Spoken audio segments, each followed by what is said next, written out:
don't want to see Batman unhappy. First, we don't have guests here. And second, I'm Batman. And I'm Beyonce.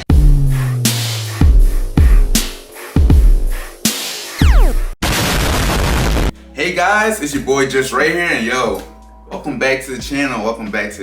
Yo, I missed you guys. You know, it's been some weeks, man. Yeah, I've been busy, been caught up with some stuff, but yo, I'm back. Hey, can you guys do me a solid? No, I'm not asking you to like and subscribe. I'm just, asking you to like and subscribe. And today we're here to talk about one of my favorite DC shows of all time, Static Shock. Yo, Static Shock was a really dope show, man. That was a really dope show. I remember I was like 4 watching on WB, and yo, every time that theme song went off, man, yo, you used to get turned off that drum.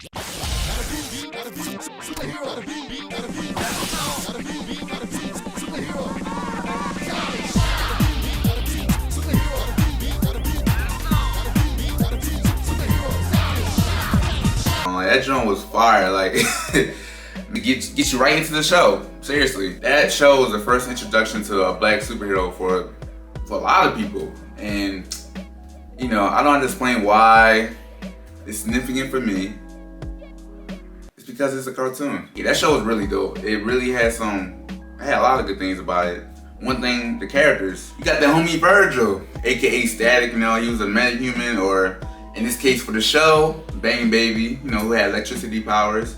This man he was a science nerd, he was into hip hop, he was into comic books, and he always was cracking jokes,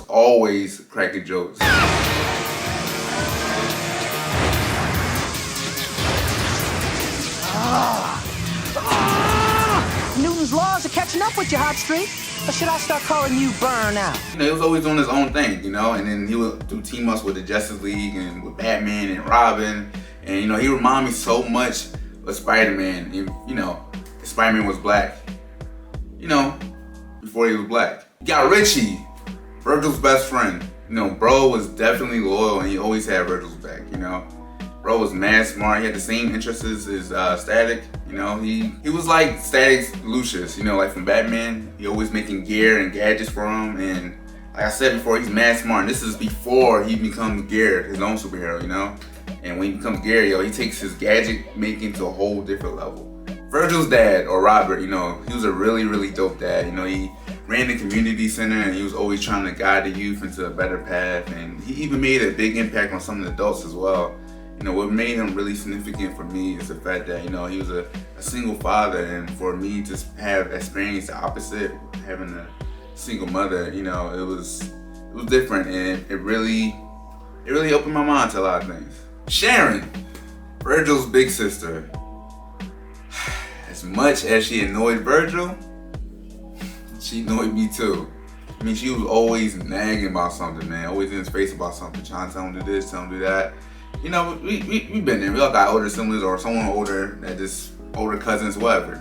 But, we found out later that after their mom got killed, she took on that mother role. And ever since then, she just been doing the darn thing, being the responsible daughter, And, you gotta respect that. Rubber Band Man. Yeah, as by the name goes, as you can tell, he has the same powers as Mr. Fantastic. He started off as a bad guy, but, eventually became a hero. It reminds me of someone very similar. Then you got Ebon, he's pretty much the antagonist of the show. He had teleportation powers, he could travel through the shadows.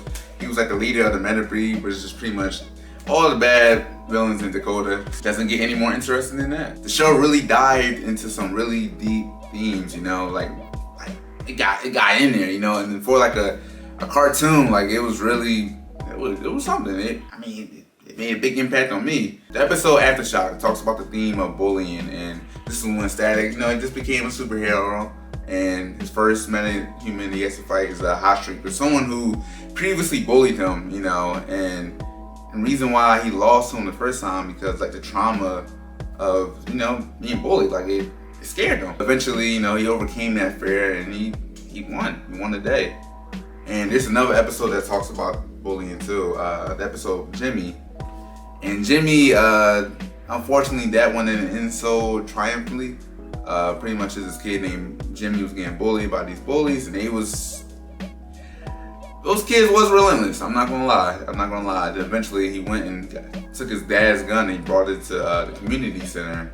Just shoot the guy, and eventually, and it resulted into Richie getting shot, in the leg. So it really dove deep that, bullying and the consequences of it is serious. It's no game. Like, kids, if you're watching this, don't be a bully. Seriously.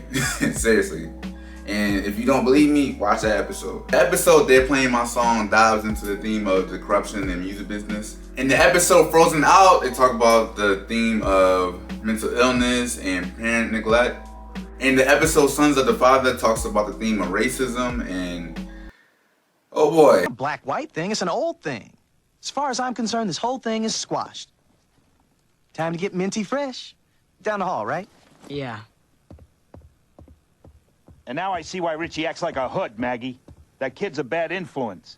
All his kind are. Keep your voice down. It's bad enough I gotta deal with them all day long. Now one of them's in my house. This episode was very impactful for me because this is the first time I ever seen racism depicted in, anywhere. To be hated, because of your color of your skin, that was deep. That was real deep, especially for a 4 to 5-year-old mind. It was definitely a learning experience. The world got much darker after that episode. The show wasn't afraid to dive into these, deep and darker themes, and you know what? I appreciated it. Seriously. It really taught me so much about the world and taught me so much about life and about myself even, It really changed my life for the good, and I'll never forget that. Another thing that I loved about the show was the crossover episodes. Man, I loved them so much. Where Static teamed up with different DC heroes. Like, there's one episode where he was going against the Joker and he teamed up with Batman and Robin. There's another one where he teamed up with Justice League to fight Brainiac. And my favorite one is when he teamed up with Terry McGinnis, Batman from Batman Beyond. And, I might be a little biased because, I love the Batman Beyond show. I loved it. The funny thing is, as I'm recording this, DC just announced that they're going to do a Static Shock and Batman Beyond crossover comic. So, I'm super excited for that. The show also has some celebrity camos.